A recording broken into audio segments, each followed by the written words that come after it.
I just refused to take no for an answer. I was like, this is going to work. I'm going to make it happen. Being an artist, you have to be able to fail more than other people are willing to try. Excellence will always be attacked by mediocrity. Regardless of what people tell you, their opinions don't matter. They have to be a person of value versus being a person providing value. I don't want to be sitting on my deathbed and regret. And it's like, if this is what I was put on this planet to do, I can feel that in my spirit and my soul, then I say go for it. Hi, and welcome to the Keyconceptspodcast. A lot of people see entrepreneurship and artistry as completely different fields, but today we're going to explore how the lessons learned from building a business collides with being an artist. Please welcome my special guest, Seth James McCall, founder of Happy Home Repair and independent recording artist known as SJM. Seth, thank you so much for being here with us today. It's great to be here. Thank you so much. Looking forward to the conversation. Yeah. Business entrepreneurship is going to be a blast. I'm sure there's a lot that does cross over between the two niches and some that probably doesn't. So we'll kind of get into all of that stuff. But before we do, we asked the last guest to leave a question for the next guest. And my last guest, I had two people on, so you're going to get two questions. The first question is, what is your favorite investment advice that you would give someone, regardless of what area it's in, whether it's health, fitness, business, and so on? I would say to invest in yourself, because when you're doing business, you have to understand people don't really buy your services. Sometimes they do, and they focus more on that, but they more focus on the person they're buying them from. So investing in yourself, being confident, and having your ducks in a row, so to speak, makes things better, makes things easier to sell. All right, Seth. Well, for someone hearing about Happy Home Repair for the first time, can you give us an overview of what that is and what services you provide? So Happy Home Repair, I founded it in 2013. We have a general contracting side, and we have a handyman service side. So that looks like is big projects with a full crew going. And then we have in between jobs that mostly I do myself as a technician, or have somebody else go out and do like change a door or clean gutters. And so we got both sides of it going. Nice. And what geography do you service? The 916 area code. A lot of our customers are residential homeowners, or they own multiple properties. So a lot of them have properties outside of our service area. And I'll do that for long-term customers for sure. And as an artist, you go by SJM. So can you give us an overview of what type of music that you play and what that's about? My vibe is not really like a negative vibe. It's more like positive living. I believe in manifestation. I believe in the law of attraction. So it's more high life vibes, if that makes sense. How would you define law of attraction? If you take, for example, gravity, you can't see it, but it's there. You know it's there. Or the wind, you can't see it, but it's there. And it's a force stronger than us. The law of attraction is one of the universal laws where like will attract like. So if I'm vibrating or oscillating at a molecular level for a specific outcome, not focusing on the how it's going to happen and focusing on the result only, it will manifest in the physical realm directly in front of me. Did you always want to be an artist? Or was home repair just a stepping stone to becoming an artist? I happened to need money because I was a struggling college student, and I ran into a person through a woman I was dating, and he hired me as a trash hauler. And so it was more like out of necessity to make money to survive. And then that snowballed into opening my own company. And I always wanted to work in commercial music business. I just didn't know what that looked like until like this last year. How'd you decide, I'm going to quit this job and do my own thing? I remember the moment I had my entrepreneurial seizure. I was sitting at a Lion restaurant or a Caro's with my former employer. He was the same contractor I was talking about earlier.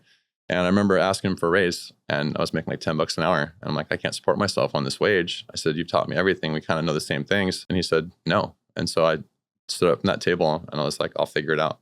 And that was the first time I ever believed in myself enough to throw it all on the line and just completely gamble with my livelihood and everything. I mean, I had rent due. I had the $200. I figured it out. What were you telling yourself? You're sitting there alone. You're like, I'm going to figure this out. Well, what are you thinking at that time? So what I did was I took that $200. I went to like a website and printed out business cards, and I walked to 10,000 houses. I dropped them on the door. It was scary. But once I broke through that threshold and realized I don't really need anybody else and I can do this myself, then it was clear sailing from there. Where you're like, I'm just done working for people? So what I took was the motivation and the caffeine addiction, because I love rock stars, still do to this day. And I just applied it to, I have to make this work. I have to pay my rent. I have to pay my bills. I just refused to take no for an answer. I was like, this is going to work. I'm going to make it happen. Did you end up getting like a mentor throughout that process? It was such an interesting experience because I don't know how to explain it except for just to say it was what I needed to do and flew by the seat of my pants. Does that make sense? Yeah. I mean, I just did it. What were some of those early setbacks? There are always going to be setbacks, and it kind of depends on each entrepreneur, because if you don't have your head right, then your business will suffer. At the time, I was struggling with other areas of my life. I had mental health issues. I had addiction issues. It was just it was difficult. Internal head chatter, that self-doubt. And so did you also have that? And how did you overcome it? And the self-chatter would die down the more I would meditate. So I would literally go home from work every day. Because when you're an entrepreneur, you take your work home with you. And it's just like, it's exhausting. You can't turn it off. And so to be able to separate myself at home, my home life versus my work life, that was huge for me. What does your support system look like? I've kind of always been on my own, so to speak. My family life's always been pretty distant, and people are all the same. I learned from my current mentor. He said, excellence will always be attacked by mediocrity. And I'm starting to see that there's something I call accidental flex, where people get jealous, and it's not because you feel like you're better than them, but they just want more out of their life, but they're just not willing to do the things that an entrepreneur will. So what advice would you give that person that has that idea, but is kind of now realizing like, oh, I might lose friends and family. You think it's better not to start, or what would you tell them? If you enjoy what the thing is that you want to do, then I say you go for it. And regardless of what people tell you, their opinions don't matter. Only thing that matters at the end of the day is how you feel about yourself and what you're doing to pursue your goals. What tips or suggestions do you have someone that can maybe still start their business idea with maybe very little capital? I needed to dump money into it. I didn't have to inject a ton of money. It was more my time I was injecting. So if somebody wants to start like a house cleaning business, residential house cleaning business, that's easy, because it's low startup cost. But it just depends person to person. I tried doing real estate for a while and I fell flat on my face because it was nothing like I expected. What about for buying a business versus starting a business? It depends on your ability to delegate responsibility, because when I started out, I was a control freak. I couldn't allow another person to do anything. And for me, it was easier for me to start my own thing because that was just what made sense for me financially at the time. I've never purchased a business. I've just started branding. I've branded everything I've done by myself, starting it from scratch. So you do all of this within the 24-hour day? So the contractor that trained me now works as one of my partners. So it took a huge load off of me for the construction business. So now I'm less in the field, and it freed up a lot of my time to focus on working on the business versus working inside the business. So I kind of got blessed with that because I don't have to manage him or anything. I was able to delegate all that responsibility on the construction side. However, that freed up my time. So I was able to get the freedom and the finances to start injecting that into the business side of my commercial music career. Does it ever get easier, I guess? You become seasoned and resilient to the fear of the unknown, is how I'd explain it. Creative process look like? What's that overview? I stand in my kitchen with my headset on and I turn the world off. It's like once I go into the creative mode, I can't stop it. And sometimes I'll be doing it for 6 hours on one track. I'll write my lyrics out and then I'll go over them and I'll go over them and I'll go over them like an obsessive person, like a crazy person, until it sounds perfect. And then I'll schedule to go to the studio and we'll knock out whatever it is. But mostly just writing the lyrics and then performing them. What did you take from what you learned as an entrepreneur and how did you apply it to becoming an artist? Running my commercial music business like a business, because at the end of the day, if you don't have your ASCAP taken care of, you don't have distribution in line, if you don't have all these legal things that come with running a business, then what are you doing?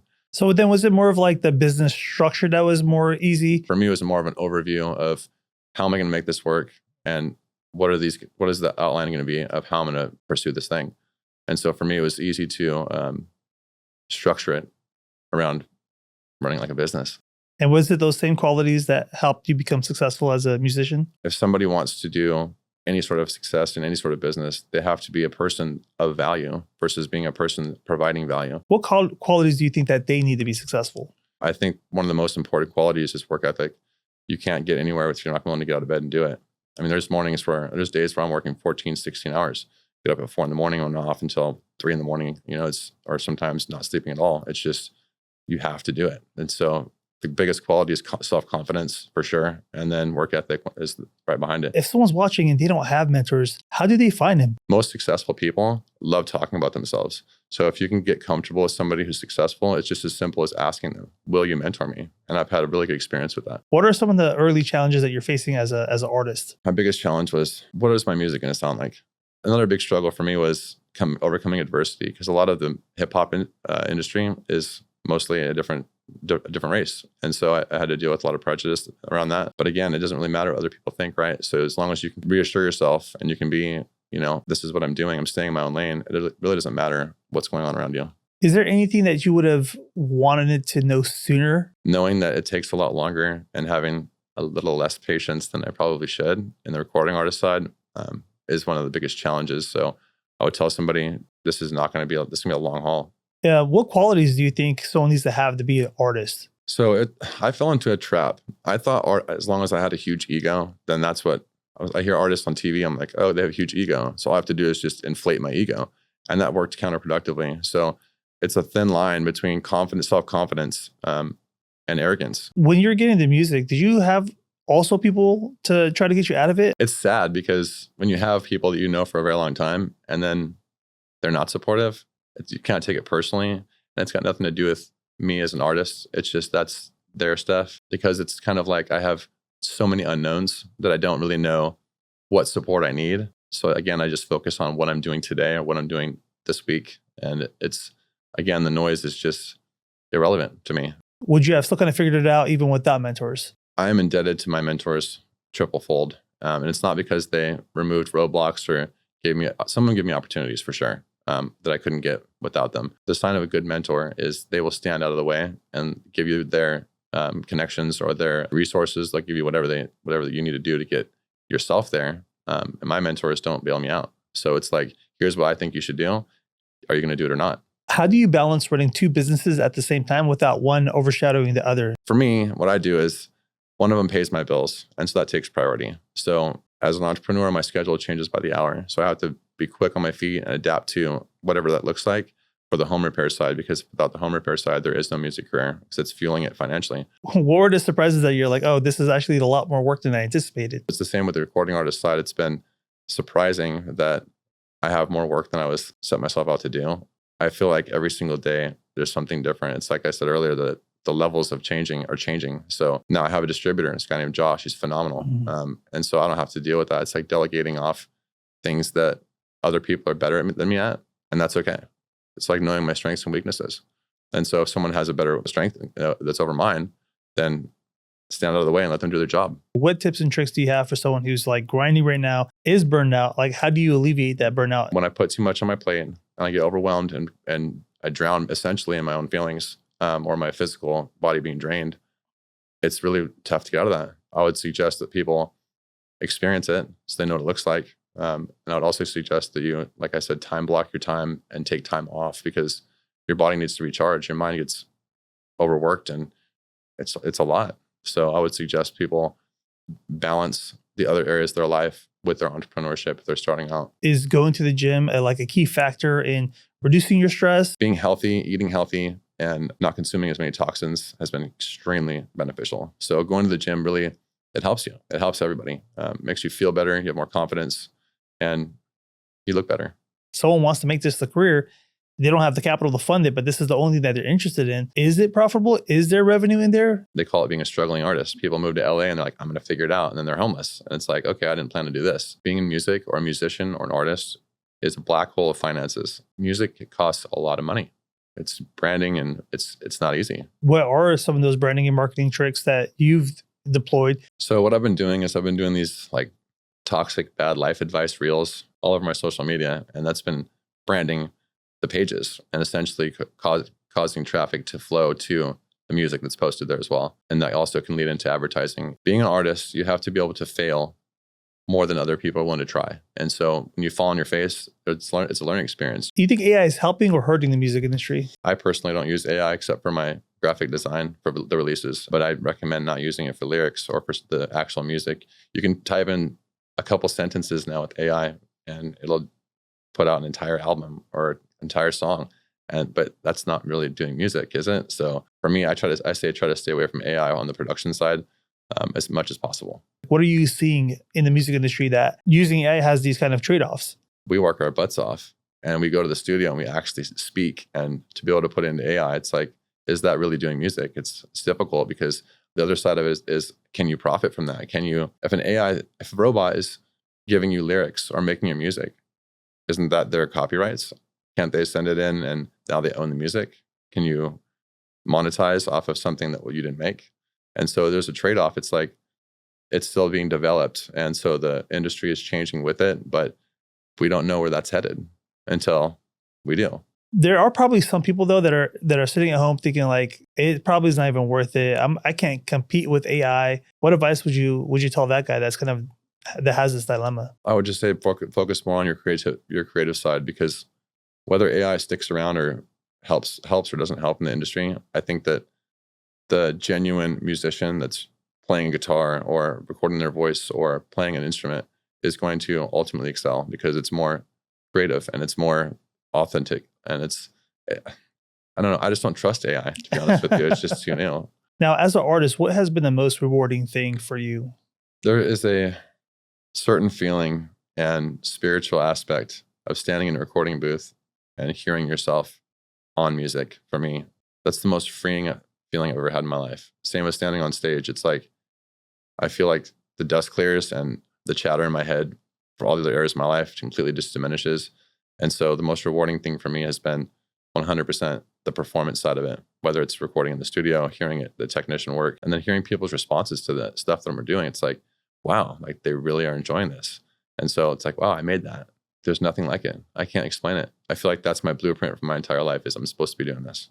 What would you hope that business entrepreneurs, people get from today's conversation? I think that they'll get that they can do more than they might believe, because I say go for it. I mean, if there's something that's burning inside your soul, for me, my experience was, I don't want to be sitting on my deathbed and regret. And it's like, if this is what I was put on this planet to do, I can feel that in my spirit and my soul, then I say go for it, because that's what you're supposed to be doing. And so I feel like maybe they get a little bit of self-empowerment, a little bit of more confidence. If I can do it, you can do it. I'm not special. What would you say to the person who feels like, oh, I'm too old now? I would tell them to check out Pete and Boss. They're like these 70-year-old men that are doing it. And they started like after age 65. And they have millions of followers. And so I don't think there's any time that's too late. I think if you can feel it in your soul and it's burning a hole and you want to get it done, I say just start somewhere. If people want to follow you on your socials or find you, where can they find your websites, your socials, your handles? How do they get in touch?